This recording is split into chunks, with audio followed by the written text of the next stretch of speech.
বাতৰিলৈ স্বাগতম ষ্টুডিঅ'ত মই পাপৰি ৰমেন্দ্ৰ নাৰায়ণ কলিতাৰ বাসগৃহত আজি মুখ্যমন্ত্ৰীগৰাকী সন্ধিয়াৰ ভাগত উপস্থিত হয় অসন্তুষ্ট ৰমেন্দ্ৰ নাৰায়ণ কলিতাৰ বাসগৃহত উপস্থিত হোৱাৰ পিছত বাসগৃহৰ পৰা ওলাই আহি মুখ্যমন্ত্ৰীগৰাকীয়ে কি ক'লে সংবাদ মাধ্যমৰ আগত আগবঢ়াম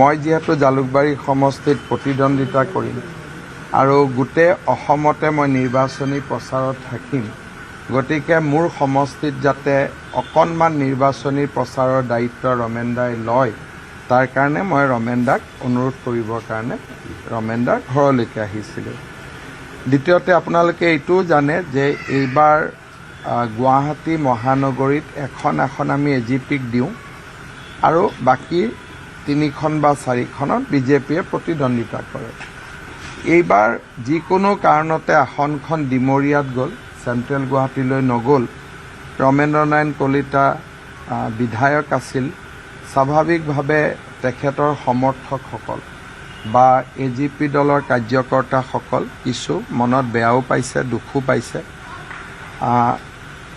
ৰমেন্দ্ৰৰ লগত মোৰ বহুত দিনৰ সম্পৰ্ক ছাত্ৰ সন্থা কৰাৰ পৰাই মই ক্লাছ 5ত থকাৰ পৰাই সম্পৰ্ক গতিকে ৰমেন্দ্ৰক যি ধৰণে যথোচিত সন্মান আমি দিব লাগে আমি দি থাকিম আৰু ৰমেন্দ্ৰই নিজেও বুজে আৰু বহুত বেছি মোৰ ৰমেন্দ্ৰক বুজাবলগীয়া কথাও নাথাকে কথাবিলাক ৰমেন্দ্ৰই নিজে জানেও বুজেও আৰু মোৰ প্ৰতি ৰমেন্দ্ৰৰ বহুত বেছি স্নেহ আৰু মৰম আছে আৰু সেইকাৰণে মই ভাবোঁ যে অকণমান মনত কৰ্মীসকলৰ যেতিয়া ক্ষোভ হয় কাৰ্যকৰ্তাসকলৰ ক্ষোভ হয় নেতাজনৰো মনটো কিছু পৰিমাণে হ'লেও অলপমান দুখ কষ্ট পায় আজি আমি ৰমেন্দ্ৰৰ যিখিনি একেবাৰে ক্ল'জ ৱৰ্কাৰ তেওঁলোকৰ লগতো আলোচনা কৰিলোঁ যি দুখ আছিল তাক পাহৰি আমি অহাকালিৰ পৰা সকলোৱে একেলগে বিজেপি আৰু মিত্ৰ দলৰ কাৰণে আমি কাম কৰিম তেনেকৈ কথা পাতিলোঁ আৰু ৰমেন্দ্ৰক সদায় বিজেপি এজিপি দুয়োটা দলে সদায় যথোচিত সন্মান দি যাব মুখ্যমন্ত্ৰীৰ সাক্ষাৎ সন্দৰ্ভত প্ৰতিক্ৰিয়া প্ৰকাশ কৰিলে ৰমেন্দ্ৰ নাৰায়ণ কলিতাই মুখ্যমন্ত্ৰীয়ে নিৰ্বাচনৰ প্ৰচাৰৰ বাবে সহায় বিচাৰিছে এনেধৰণে আৰু বহুতো কথা ক'লে ৰমেন্দ্ৰ নাৰায়ণ কলিতাই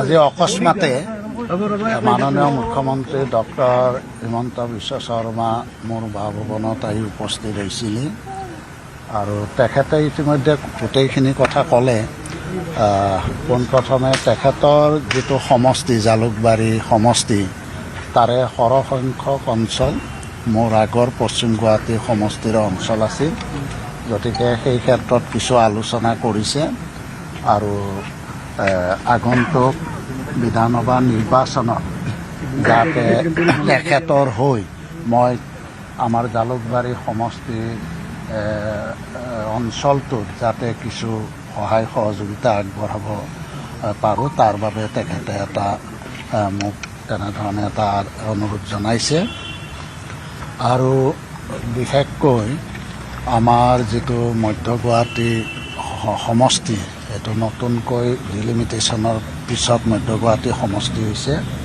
আৰু এই সমষ্টিত ইতিমধ্যে যিহেতু আমাৰ বিজেপিৰ নেতৃত্বত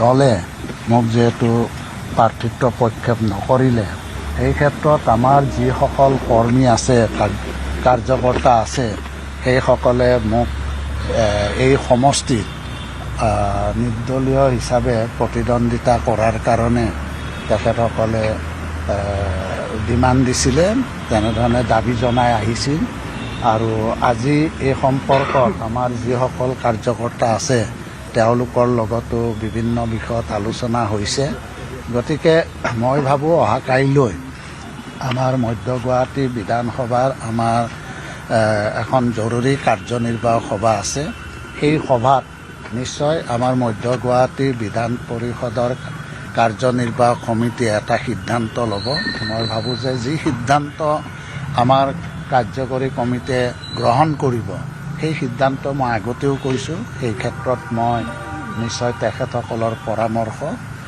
মই নিশ্চয় গ্ৰহণ কৰিম দলীয় নেতৃত্বৰ বিৰুদ্ধে ক্ষোভ প্ৰকাশ ৰমেন্দ্ৰ নাৰায়ণ কলিতা দলীয় নেতৃত্বৰ ওপৰতো মোৰ ক্ষোভ আছে 1985 চনৰ পৰাই গুৱাহাটী মহানগৰীত আমাৰ এখন আসন আছে দুৰ্ভাগ্যবশতঃ এবাৰ আমি আসনখন ল'ব নোৱাৰিলোঁ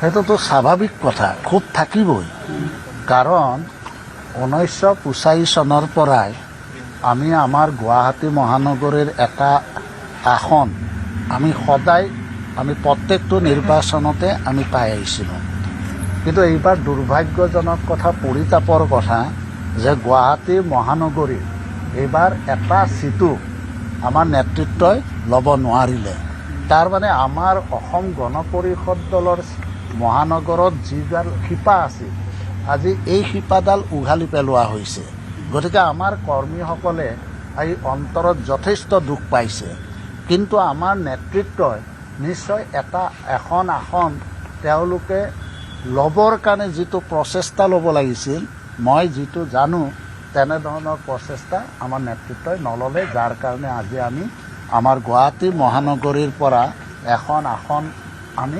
এখনো আসন পাবৰ কাৰণে সক্ষম নহ'লোঁ মানে আপুনি ক'ব বিচাৰিছে নেতৃত্ব দুৰ্বল মানে নহয় নেতৃত্বইতো মই দুৰ্বল বুলিও নকওঁ কাৰণ নেতৃত্বৰ এইটো এটা দায়িত্ব আছিল এটা কৰ্তব্য আছিল যে গুৱাহাটী মহানগৰীখন এখন চিটি উত্তৰ পূৰ্বাঞ্চলৰ দুৱাৰমুখ যদি এই মহানগৰ বা এই উত্তৰ পূৰ্বাঞ্চলৰ দুৱাৰমুখত যদি এখনো আমাৰ অগপৰ যদি এখন আসন নাথাকে আমি যদি এখন ফ্লেগ উৰাব নোৱাৰোঁ তেতিয়াহ'লেতো এইটো আমি কি বুলি ক'ম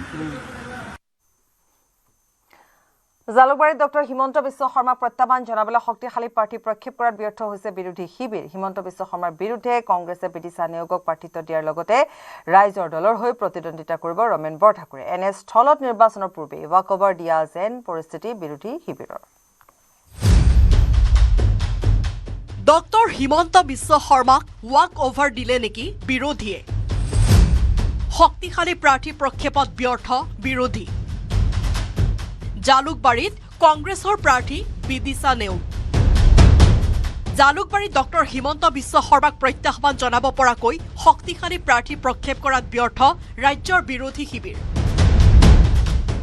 2001 চনৰ পৰাই জালুকবাৰীত অপ্ৰতিৰোধ ডক্টৰ হিমন্ত বিশ্ব শৰ্মা প্ৰতিটো নিৰ্বাচনতে বৃদ্ধি পাইছে হিমন্ত বিশ্ব শৰ্মাই লাভ কৰা ভোট আৰু জয়ী হোৱাৰ ভোটৰ ব্যৱধান জালুকবাৰীত হিমন্ত বিশ্ব শৰ্মাৰ জনপ্ৰিয়তাৰ ওচৰত ম্লান হৈছে বিৰোধী এইবাৰো বিজেপিৰ প্ৰাৰ্থীগৰাকীক ৰোধিবলৈ বিশেষ তৎপৰতা অৱলম্বন নকৰিলে বিৰোধী ঐক্যই 2021ত হিমন্ত বিশ্ব শৰ্মাৰ বিৰুদ্ধে কংগ্ৰেছ প্ৰাৰ্থী আছিল ৰমেন বৰঠাকুৰ ডক্টৰ হিমন্ত বিশ্ব শৰ্মাই লাভ কৰিছিল 1,30,762টা ভোট বিপৰীতে কংগ্ৰেছ প্ৰাৰ্থী ৰমেন বৰঠাকুৰে লাভ কৰিছিল 28,851টা ভোট এইবাৰ নিৰ্বাচনতো ৰমেন বৰঠাকুৰ জালুকবাৰীৰ প্ৰাৰ্থী ৰাইজৰ দলৰ হৈ নিৰ্বাচনত অৱতীৰ্ণ হ'ব ৰমেন বৰঠাকুৰ জালুকবাৰীত কংগ্ৰেছৰ প্ৰাৰ্থী বিদিশা নেওগ কংগ্ৰেছৰ মুখপাত্ৰগৰাকীৰো নাই বিশেষ শক্তিশালী ভেটি এনে স্থলত ডক্টৰ হিমন্ত বিশ্ব শৰ্মাৰ পথ মসৃণ হোৱাৰে সম্ভাৱনা প্ৰবল হৈ পৰিছে জালুকবাৰীত কিয় জালুকবাৰীৰ প্ৰতি উদাসীন বিৰোধী কথাই কথাই বিৰোধীৰ আক্ৰমণৰ লক্ষ্য হিমন্ত বিশ্ব শৰ্মা কিন্তু ভোট যুদ্ধত হিমন্ত বিশ্ব শৰ্মাক পৰাভূত কৰিব পৰাকৈ প্ৰাৰ্থী প্ৰক্ষেপ কৰাত ব্যৰ্থ বিৰোধী নিৰ্বাচনৰ পূৰ্বে ৱাক অভাৰ দি দিয়া যেন পৰিস্থিতি বিৰোধী শিবিৰৰ বিৰোধীৰ দুৰ্বলতাৰ বাবে সমষ্টিত প্ৰচাৰ নকৰাকৈ জনসমৰ্থন পাব বুলি প্ৰবল আত্মবিশ্বাসী doctor Himanta Biswa Sarma bureau' report news 18 Assam north east ৰাইজৰ দলৰ প্ৰাৰ্থী ৰতন দাৱৰ প্ৰাৰ্থিত্ব প্ৰত্যাহাৰ কৰিলে বোকাখাটৰ প্ৰাৰ্থী ৰতন দাৱে ব্যক্তিগত কাৰণত তেওঁ প্ৰাৰ্থিত্ব প্ৰত্যাহাৰ কৰা বুলি ছ'চিয়েল মিডিয়া যোগে এটা পোষ্ট দিছে তেওঁ কৈছে যে মই আগন্তুক দিনত কাম কৰি যাম কিন্তু বৰ্তমান তেওঁ ব্যক্তিগত কাৰণত প্ৰত্যাহাৰ কৰিছে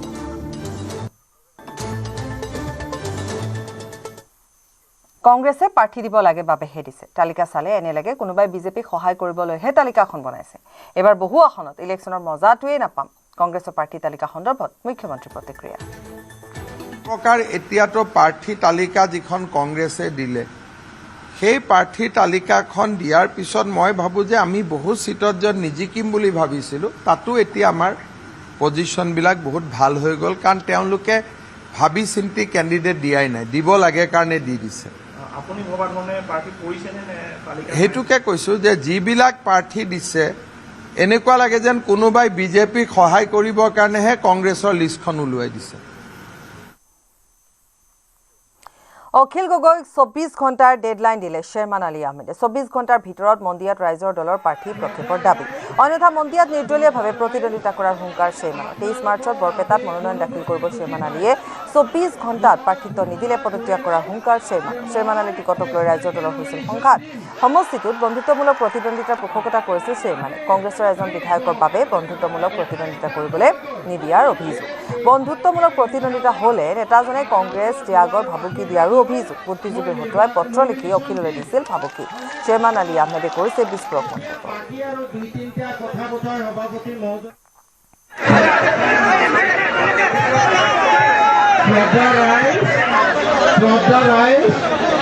আপোনালোকৰ আবেগ অনুভূতি বুজি পায় মই ঘোষণা কৰিলোঁ যে মই 23 তাৰিখে নমিনেশ্যন দিম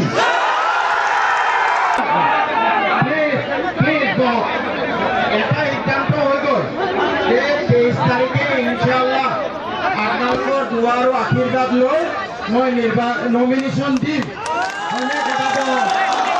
এতিয়া বাকী আৰু 2-3টা কথা বতৰা সভাপতি মহোদয়ৰ আছে ক'বলৈ আপোনালোকে অনুগ্ৰহ কৰি অলপ মনে থাকি এই কথাবোৰ আপোনালোকে মানি নলয় সেইখিনি কথা ক'ব দয়া কৰি ৰাইজৰ সিদ্ধান্তই মোৰ সিদ্ধান্ত মই ৰাইজৰ প্ৰতিনিধি ৰাইজে আজি সিদ্ধান্ত ল'লে ইয়াত প্ৰস্তাৱ লোৱা হ'ল যে মিত্ৰ শক্তিয়ে ৰাইজৰ দলৰ যোগেদি ইয়াৰ পৰা আহ্বান জনাইছে যে কালিৰ ভিতৰত আমাৰ টিকেটটো বন্ধুত্বমূলক প্ৰতিযোগিতাৰ কাৰণে ঘোষণা কৰিব লাগে প্ৰথম প্ৰস্তাৱ যদিহে তেওঁলোক ব্যৰ্থ হয় ৰাতিপুৱা 23 তাৰিখৰ ৰাতিপুৱা 10 বজাত আমাৰ বৰপেটা জিলা সমিতি মন্দিয়া সমষ্টি কমিটি সকলো আঞ্চলিক সমিতি সকলোৱে 23 তাৰিখৰ ৰাতিপুৱা 10টা বজাত পদত্যাগ কৰিব আৰু আজিৰ সভাই সৰ্বসন্মত ক্ৰমে মোক কৰ্তৃত্ব প্ৰদান কৰিছে যে মই যিকোনো চিহ্ন লৈ যিকোনো দল লৈ 23 তাৰিখে নমিনেশ্যন দিবহে লাগে বৰপেটা জিলা সমিতিৰ ফালৰ পৰা বৰপেটা জিলা সমিতিৰ যিমান বিষয়ববী আছে সমষ্টি সমিতিৰ যিমান বিষয়ববী আছে তেওঁলোকৰ পৰাহে আহ্বান আচলতে মই যিমান দূৰ জানো অসমৰ প্ৰায় 60-65% মানুহ বৰ্তমান বিজেপি বিৰোধী বিজেপিয়ে খুব বেছি 30-32-35% ভোট পায় এই 65% মানুহে বিচাৰিছে সকলো বিৰোধী দল একেলগ হৈ নিৰ্বাচনত জঁপিয়াই পৰা যাতে বিজেপি লাভান্বিত হ'ব নোৱাৰে মন্দিয়াত তেনেকুৱা কোনো সম্ভাৱনা নাছিলে যে আমাৰ কংগ্ৰেছ আৰু ৰাইজৰ দলৰ মাজত বন্ধুত্বমূলক প্ৰতিদ্বন্দ্বিতা হ'লে কোনো বিজেপি জিকাৰ সম্ভাৱনা মুঠেও নাই গুৱাহাটী 4 সমষ্টিৰ বাবে বিজেপিয়ে সাজু কৰিলে ৰণকৌশল সোমবাৰে 40,000ৰো অধিক সমৰ্থকক লগত লৈ একেলে মনোনয়ন দাখিল কৰিব এনডিএৰ 4গৰাকী প্ৰাৰ্থী গুৱাহাটী 5টা বিধানসভা সমষ্টিতে বিৰোধী ক্লিন সুইপ কৰা কৌশল সাজু কৰিছে বিজেপিয়ে গুৱাহাটীৰ 4 সমষ্টিৰ ৰণকৌশল সাজু কৰিছে বিজেপিয়ে এনডিএৰ 4 প্ৰাৰ্থীয়ে সোমবাৰে একেলগে দাখিল কৰিব মনোনয়ন হাতত নোটবুক লৈ বিজেপি কাৰ্যালয়লৈ আহিল প্ৰদ্যুৎ বৰদলৈ গুৱাহাটীৰ 5টা বিধানসভা সমষ্টিতে বিৰোধী ক্লিন সুইপ কৰাৰ ৰণকৌশল সাজু কৰিছে বিজেপিয়ে শনিবাৰে হেঙেৰাবাৰীস্থিত গুৱাহাটী মহানগৰ জিলা বিজেপি কাৰ্যালয়ত 4 প্ৰাৰ্থীৰ সৈতে ৰুদ্ধ দুৱাৰ বৈঠক 4 প্ৰাৰ্থীৰ সৈতে বৈঠকত বহিল গুৱাহাটী মহানগৰ জিলা বিজেপিৰ সমিতি আৰু সাংসদ বিজুলী কলিতা মেধি বৈঠকত উপস্থিত থাকিল ডিমৰিয়াৰ অগপ প্ৰাৰ্থী ডক্টৰ তপন দাস 23 মাৰ্চত NDAৰ 4গৰাকী প্ৰাৰ্থীয়ে একেলগে দাখিল কৰিব মনোনয়ন 40,000 সমৰ্থকৰ সৈতে ৰেলী কৰি দাখিল কৰিব মনোনয়ন পত্ৰ 23 তাৰিখে আমি মনোনয়ন পত্ৰ দাখিল কৰিম সকলোখিনি একেলগে একগোট হৈ আৰু আমি খানাপাৰাত একত্ৰিত হ'ম একত্ৰিত হৈ আমি তাৰ পৰা আমি ৰেলী কৰি আহিম নিৰ্বাচনৰ পাকখনত নহয় মই তপন দাস বুলি আমি বহু দিনৰ পৰাই ডিমৰীয়াবাসী ৰাইজৰ অন্তৰান্ত আছোঁ বিভিন্ন সভা সমিতি বিভিন্ন অনুষ্ঠান বিভিন্ন সামাজিক অনুষ্ঠান ৰাইজৰ সুখে দুখে থাকিবলৈ চেষ্টা কৰিছিলোঁ আৰু ৰাইজৰ বিপদৰ বন্ধু হ'বলৈ চেষ্টা কৰিছিলোঁ কৰোনাৰ সময়ৰ পৰা আৰম্ভ কৰি বানপানী হওক বা বিভিন্ন ক্ষেত্ৰত বৈঠকলৈ হাতত নোটবুক লৈ আহিল দিছপুৰৰ প্ৰাৰ্থী প্ৰদ্যুৎ বৰদলৈ ভাল ছাত্ৰ বুলি দাবী কৰা প্ৰদ্যুৎ বৰদলৈয়ে ক'লে হাতত ধৰি মোক আগুৱাই লৈ যাব লাগিব বিজেপিৰ কাৰ্যকৰ্তাই তেখেতসকলক এইটো কথাই কৈছোঁ যে আপোনালোকে মোৰ হাতৰ আঙুলিত ধৰি পেলাই মোক আপোনালোকে লৈ যাব লাগিব কাৰণ মোৰ সাহস আপোনালোক কাৰণ অতি কম সময়ৰ ভিতৰত মই একেবাৰে সব জেগালৈ মই যাবলৈ আপ্ৰাণ চেষ্টা কৰিম আৰু এই হঠাতে এই যে ইমান কম সময়ৰ ভিতৰত মই এটা বৃহৎ সমষ্টিত প্ৰতিদ্বন্দ্বিতা কৰিব লগা হৈছে গতিকে সেইকাৰণে মোৰ সাহস আৰু মোৰ গোটেই সম্পূৰ্ণভাৱে মই এই আমাৰ কাৰ্যকৰ্তা যিসকল আছে বিজেপি দলৰ সাংগঠনিক যিসকল বিজেপিৰ পৰিয়ালৰ যিসকল লোক অতি নিষ্ঠাবান লোক প্ৰত্যেকে খুব নিষ্ঠাবান আৰু তেওঁলোকে অতি নিয়াৰিকে কামবিলাক কৰে গতিকে তেওঁলোকৰ ওপৰতে ভৰসা কৰি তেওঁলোককে লগত লৈ মই এজন সহযোগী হিচাপে মই কাম কৰি যাম ৰণকৌশল সাজু হোৱাৰ পাছতে কংগ্ৰেছৰ বিৰুদ্ধে সৰব নিউ গুৱাহাটীৰ প্ৰাৰ্থী দীপ্লু ৰঞ্জন শৰ্মা নিজকে নিউ গুৱাহাটীৰ লোকেল বুলি কৈ দীপ্লু ৰঞ্জন শৰ্মাই ক'লে কংগ্ৰেছ মিয়াৰ বাবেহে লোকেল কংগ্ৰেছ আজিৰ দিনত অচিনাকি ব্যক্তিৰ দলত পৰিণত হোৱা নাই জানো কংগ্ৰেছৰ আজিৰ দিনত অস্তিত্ব ক'ত আছে কংগ্ৰেছৰ আজিৰ দিনত চৰ অঞ্চলত যদি অস্তিত্ব নাথাকে কংগ্ৰেছৰ কিবা অস্তিত্ব থাকিব নেকি আপোনালোকে আজিৰ দিনত নিজেই দেখিছে যে ৰাজনীতিৰ অহাকখন নজনা ব্যক্তিজনেও কয় যে কংগ্ৰেছে এবাৰ 15-20টাতকৈ বেছি চিট নাপায় চৰকাৰ ভাৰতীয় জনতা পাৰ্টিৰ নেতৃত্বত গঠন হ'ব NDA চৰকাৰ হ'ব মাননীয় ডক্টৰ হিমন্ত বিশ্ব শৰ্মা ডাঙৰীয়াৰ নেতৃত্বত উন্নয়নৰ অনিৰ্বাণ যাত্ৰা আৰম্ভ হৈছে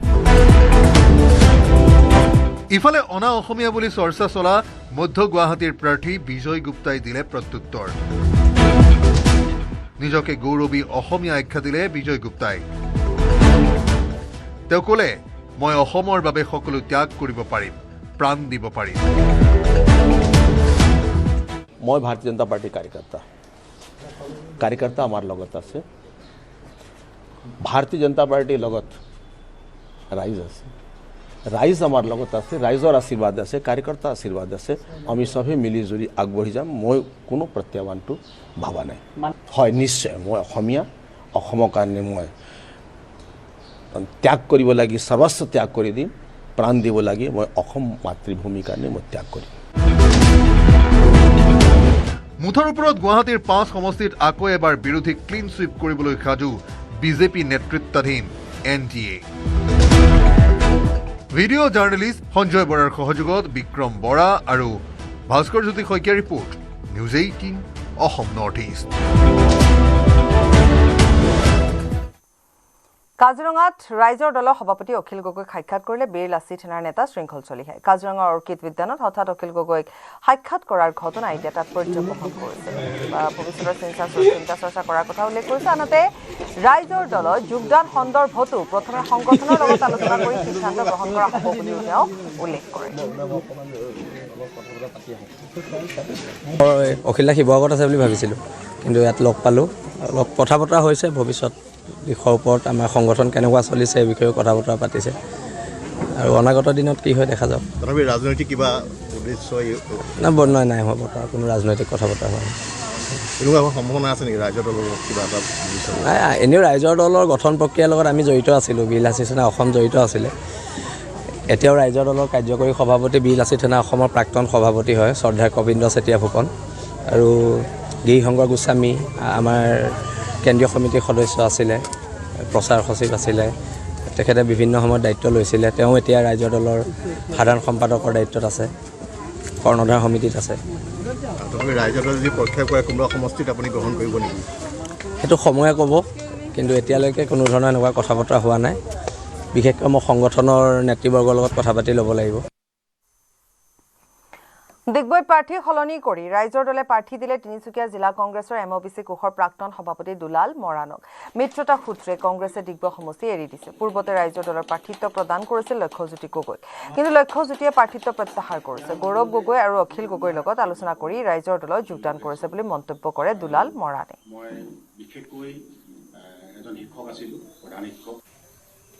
গৌৰৱ গগৈদেৱৰ নেতৃত্বত এখন শক্তিশালী অসমৰ সকলোৰে গ্ৰহণযোগ্য এখন চৰকাৰ গঠন কৰাৰ দিশে আমি ধাৱমান হৈছোঁ, অসমৰ ৰাইজ ধাৱমান হৈছে।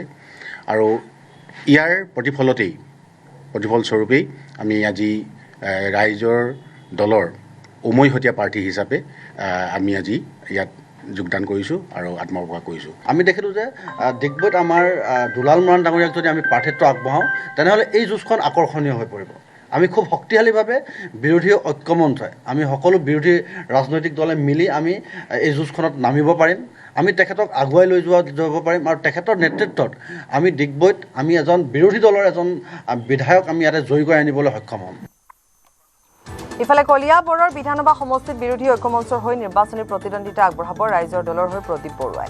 কলিয়াবৰৰ নিজ গৃহত উপস্থিত হৈ ৰাইজৰ দলৰ প্ৰাৰ্থী প্ৰদীপ বৰুৱাই কয়, কলিয়াবৰত এইবাৰ সুপ্ত আগ্নেয়গিৰি বিস্ফোৰণ ঘটিব।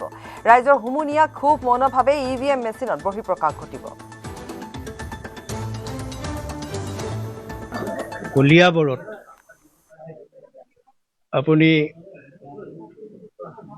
কলিয়াবৰত আজি সুপ্ত আগ্নেয়গিৰি হৈ আছে।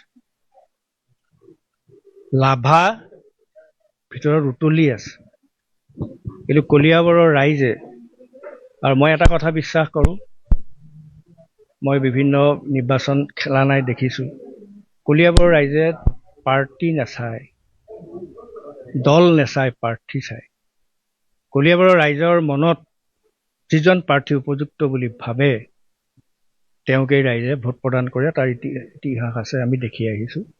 গতিকে মই এইবাৰ কলিয়াবৰৰ বহু সচেতন ব্যক্তিৰ লগত মই আলোচনা কৰিছোঁ আৰু তেখেতসকলে মোক উৎসাহ দিছে যে পৰিৱৰ্তন এটা কলিয়াবৰত লাগে। পৰিৱৰ্তনৰ আশা কৰি কলিয়াবৰৰ ৰাইজৰ যিটো অৱস্থা হ'ল এতিয়া, তাৰ পৰা ৰাইজে পৰিত্ৰাণ বিচাৰি পৰিৱৰ্তন বিচাৰিছে। গতিকে পৰিৱৰ্তন মানে কি? যে ক্ষমতাৰ পৰিৱৰ্তন। গণতন্ত্ৰত এইবাৰ কলিয়াবৰৰ ৰাইজে ক্ষমতা হস্তান্তৰ কৰিব বিচাৰিছে, পৰিৱৰ্তন কৰিব বিচাৰিছে, আৰু তাৰ প্ৰমাণ আমি ৰাইজৰ বিভিন্ন এলেকাৰ মানুহৰ কথা বতৰাত আমি গম পাইছোঁ, আৰু তাৰ বাস্তৱ কাৰণ আছে। আৰু সেইকাৰণে মই আশাবাদী যে এইবাৰ কলিয়াবৰৰ ৰাইজে ভিতৰত জ্বলি থকা ক্ষোভ, হুমুনিয়া অহা এপ্ৰিলৰ 9 তাৰিখে তেখেতসকলে মৌনভাৱে প্ৰদান কৰিব, আৰু তাৰ ফলাফলটো আমি 4 মে তাৰিখে পাম, মই আশাবাদী। লাগীক পাই এলাগীক এৰিছে কংগ্ৰেছে। কংগ্ৰেছৰ লগত মিত্ৰতা নিশ্চিত হোৱাৰ পিছত অখিল গগৈয়ে একাষৰীয়া কৰিছে ৰাইজৰ দলৰ কেন্দ্ৰীয় নেতৃত্বক। এই অভিযোগ আনিছে ৰাইজৰ দলৰ কেন্দ্ৰীয় উপসভাপতি ডক্টৰ হৰিকান্ত দাসে। মই দলৰ নিষ্ঠাবান কৰ্মী, দলে যি সিদ্ধান্ত গ্ৰহণ কৰে মই সেইটো মানি ল'ম। কিন্তু মই মৰ্মাহত হৈছোঁ এইকাৰণে যে মই নজনাকৈ, মইতো গম পাই আছিলোঁ যে নাওবৈচা আসনখন কোনো পধ্যে এৰি নিদিয়ে। মই পুনৰবাৰ কৈছোঁ, নাওবৈচা আসনখন এৰি দিয়াৰ পিছতো দলৰ কেন্দ্ৰীয় নেতৃত্বই কোনো ধৰণৰ মোৰ লগত যোগাযোগ কৰা নাই, কোনো ধৰণৰ ইনষ্ট্ৰাকশ্যনো দিয়া নাই যে আপোনাক আসনখন দিব নোৱাৰিলোঁ। সভাপতি অখিল গগৈ এতিয়ালৈকে আপোনাক যোগাযোগ কৰা নাই? নাই কৰা। মই ফোন কৰিছোঁ, ফোনো ধৰা নাই। হয়তো তেওঁ নমিনেশ্যন কালি ছাবমিট কৰিছে, তেওঁ বিভিন্ন কাৰণত বিজি থাকিব পাৰে, তেওঁ নিজেই যিহেতু এজন প্ৰাৰ্থী, তেখেতলোকলৈও মই শুভেচ্ছা জ্ঞাপন কৰিছোঁ। কিন্তু এটা কথা সঁচা, নাওবৈচা সমষ্টিত যদি আমি প্ৰাৰ্থিত্ব আগবঢ়াওঁ তেনেহ'লে মিত্ৰজোঁটে ইয়াত আগবাঢ়ি যাব নোৱাৰিব। গতিকে মই আজি এখন সভা আছে, তাত এখন ৰাইজৰ সৈতে কথা পাতিম, ৰাইজে কি সিদ্ধান্ত দিয়ে। কোন মন্ত্ৰী কিমান সম্পত্তি, মনোনয়ন পত্ৰ তুলি ধৰিলে নেতা মন্ত্ৰী বিধায়কৰ সম্পত্তিৰ হিচাপ। মনোনয়ন দাখিলৰ সময়ত দিয়া শপতনামাত প্ৰায় সংখ্যক মন্ত্ৰী বিধায়কৰ 100% পৰ্যন্ত বাঢ়িল সম্পত্তিৰ পৰিমাণ। কোন মন্ত্ৰীৰ কিমান ধন, মনোনয়ন পত্ৰই তুলি ধৰিলে নেতা মন্ত্ৰী বিধায়কৰ সম্পত্তিৰ হিচাপ। শুকুৰবাৰৰ দিনটোত কেইবাটাও দলৰ কেইবাগৰাকীও হেভিৱেইট প্ৰাৰ্থীয়ে দাখিল কৰিলে মনোনয়ন পত্ৰ। মনোনয়ন দাখিলৰ সময়ত দিয়া শপতনামাত প্ৰায় সংখ্যক মন্ত্ৰী বিধায়কৰ 100% পৰ্যন্ত বাঢ়িল সম্পত্তিৰ পৰিমাণ।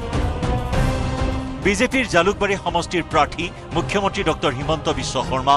শপতনামাত মুখ্যমন্ত্ৰীৰ পৰিয়ালৰ সম্পত্তিৰ পৰিমাণ 35,05,465 টকা। মুখ্যমন্ত্ৰীৰ অস্থাৱৰ সম্পত্তিৰ পৰিমাণ 2,36,89,787 টকা। শুকুৰবাৰে দাখিল কৰা শপতনামাত ৰাজ্যৰ আন এজন প্ৰভাৱশালী মন্ত্ৰী পীযুষ হাজৰিকাৰ পৰিয়ালৰ মুঠ সম্পত্তিৰ পৰিমাণ 17.41 কোটি টকা।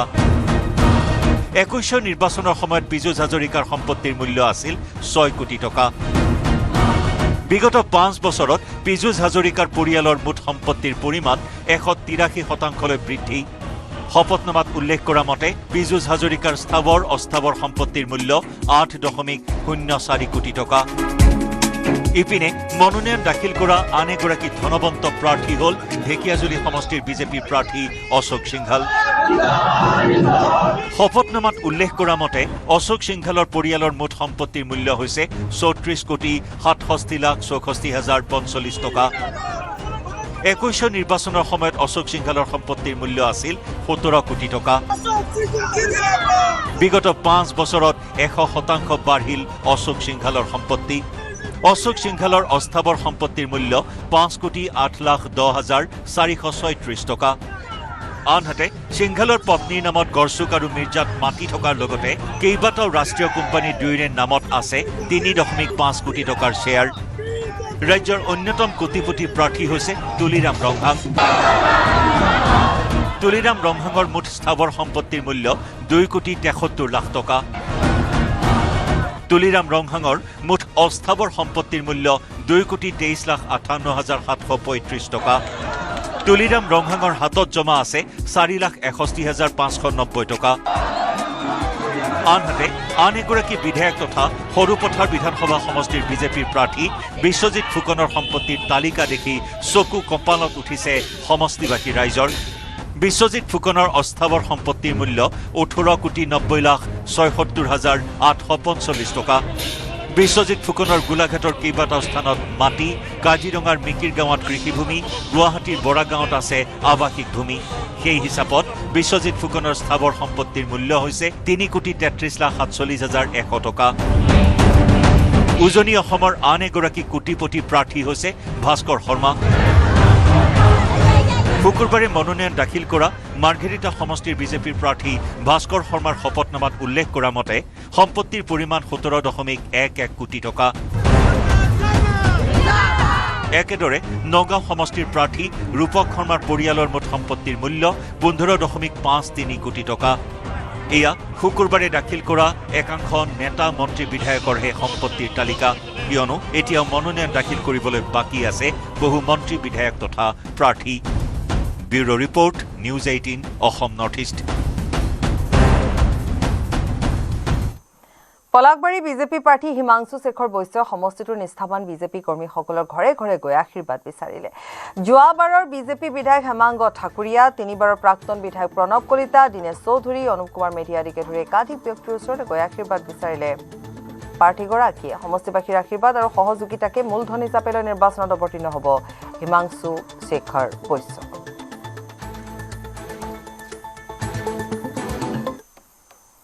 জোনাইত নিৰ্বাচনী হিংসা আৰম্ভ হৈছে। জোনাইৰ আঞ্চলিক ৰাজনৈতিক দলৰ নেত্ৰীৰ ঘৰত আক্ৰমণ। নাৰী জাগৰণৰ সভানেত্ৰী গীতাঞ্জলি বড়িৰ ঘৰত আক্ৰমণ ধ্ৰুৱিতৰ। শিলগুটি দলিয়াই আক্ৰমণ নেত্ৰীগৰাকীৰ ঘৰত আক্ৰমণ কৰে। বিধায়কৰ গুণ্ডা বাহিনীয়ে আক্ৰমণ কৰাৰ অভিযোগ নেত্ৰীগৰাকীৰ। এখন ক'লা ৰঙৰ চাৰিচকীয়া বাহনত আহিছিল ধ্ৰুৱিতৰ দলটো।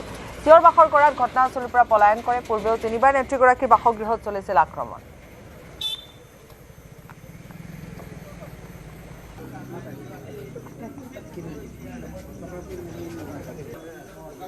কলা গাড়ী আছিলে, শিল দলিয়ালে পুৰা চোতালত বাগৰি আহিলে। তাৰ পৰা ওলাই কিনি চাইছো, তেতিয়া গেটখন বাজিলে। বাজোতে স্পীডকে গাড়ীখন হ'লগে।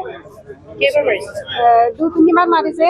চোতাললৈ বাগৰি আহিলে শিলগুটি। তাৰপিছত তাৰ হাউলি কিনি চাইছো, তেতিয়া গাড়ীখন পুৰা স্পীডকে গুচি গ'ল। উন্নতি পলমে মানে এইটো একশ্যনটো লৈ দিব লাগে পুলিচ প্ৰশাসনে, তাৰ পৰা আহ্বান জনাইছোঁ। মোৰ জীৱনৰ প্ৰতি ভাবুকি আহিছে আৰু মোৰ কাৰোবাৰ প্ৰতি সন্দেহ মানে সেইটো বাৰে বাৰে কৰি আছে। সেইটো ভুৱন পেগুৰ নেতৃত্বত ইয়াত গুণ্ডাৰাজটো চলাই আছে।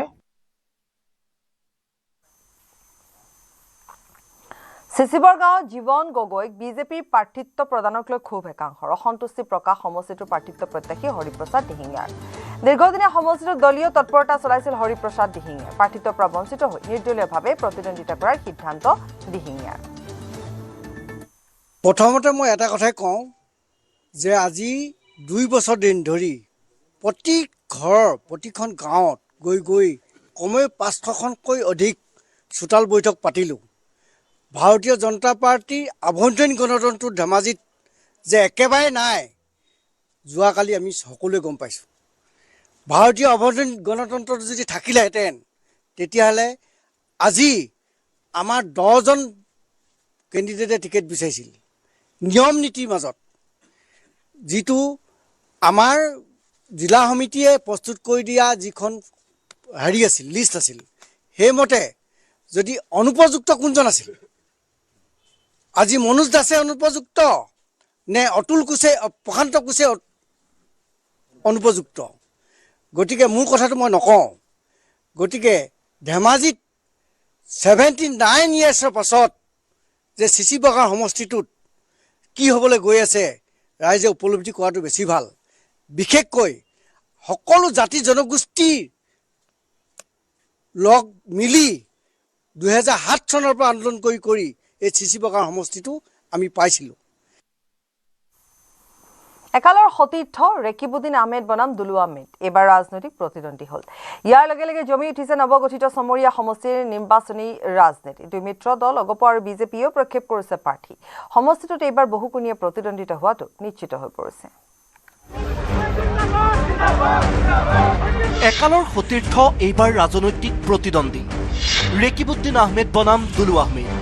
নৱগঠিত চমৰীয়া সমষ্টিত জমি উঠিছে নিৰ্বাচনী ৰাজনীতি। সমষ্টি পুনৰ নিৰ্ধাৰণত পূৰ্বে কংগ্ৰেছৰ দুৰ্গৰূপে পৰিচিত বকো আৰু ছয়গাঁও সমষ্টিৰ সংখ্যালঘু অধ্যুষিত বৃহৎ অঞ্চল অন্তৰ্ভুক্ত কৰি নতুনকৈ গঠন কৰা হৈছিল 27 নম্বৰ চমৰীয়া বিধানসভা সমষ্টি। স্বাভাৱিকতে এই সমষ্টিটোত প্ৰাৰ্থিত্বক লৈ কংগ্ৰেছত সৃষ্টি হৈছিল সংঘাত। ৰেকিবুদ্দিন আহমেদক একাংশ দলীয় কৰ্মীয়ে টিকট নিদিবলৈ কংগ্ৰেছ নেত্ৰী প্ৰিয়ংকা গান্ধীক পত্ৰ দিয়াক লৈ হৈছিল সৰব চৰ্চা। ৰেকিবুদ্দিনৰ লগতে মেহবুব আলী, আমান ৱাদুদকে ধৰি সমষ্টিটোত কংগ্ৰেছৰ কেইবাগৰাকী প্ৰাৰ্থিত্বৰ সবল দাবীদাৰ আছিল। নৱগঠিত চমৰীয়াত টিকট লাভৰ বাবে দিল্লীত বাহৰ পাতিছিল বহুকেইজন কংগ্ৰেছীয়ে। সেইবাবে 3বাৰৰ বিধায়ক হৈও হাইকমাণ্ডক যথেষ্ট কাকুতি মিনতি কৰিহে টিকট লাভ কৰিবলৈ সক্ষম হ'ল ৰেকিবুদ্দিন আহমেদে। কিন্তু টিকট লাভ কৰিলেও এইবাৰ জয়ৰ পথ যেন মসৃণ নহ'ব ৰেকিবুদ্দিনৰ। কাৰণ AIUDFৰ লগতে ইতিমধ্যে নৱগঠিত চমৰীয়া সমষ্টিত NDAৰ 2 মিত্ৰ দল অগপ আৰু বিজেপিয়েও প্ৰাৰ্থী প্ৰক্ষেপ কৰিছে।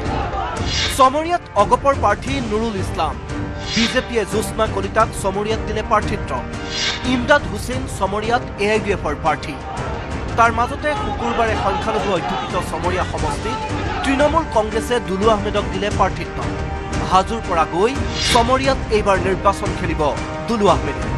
উল্লেখযোগ্য যে হাজো সমষ্টি এইবাৰ অনুসূচিত জাতিৰ বাবে সংৰক্ষিত হোৱাৰ বাবেই নিজৰ ৰাজনৈতিক সংস্থাপন বিচাৰি চমৰীয়াৰ প্ৰাৰ্থী হ'ল দুলু আহমেদ।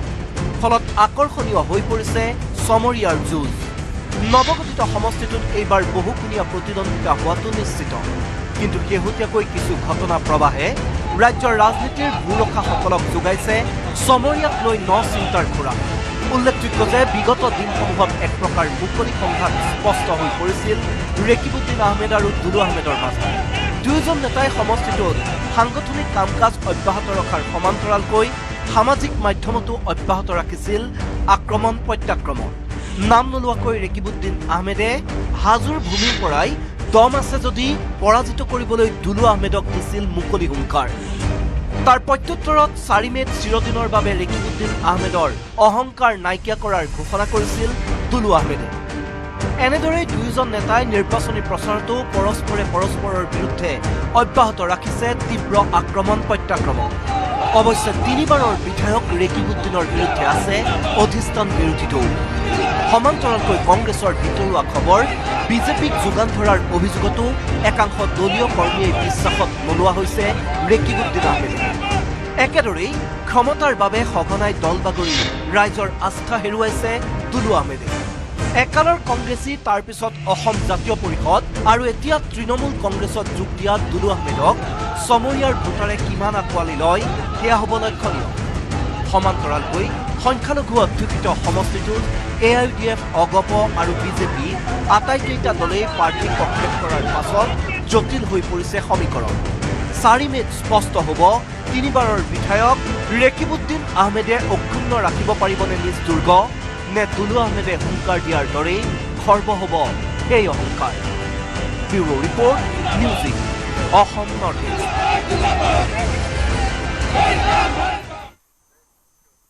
খবৰ আৰু আছে সময় বিৰতি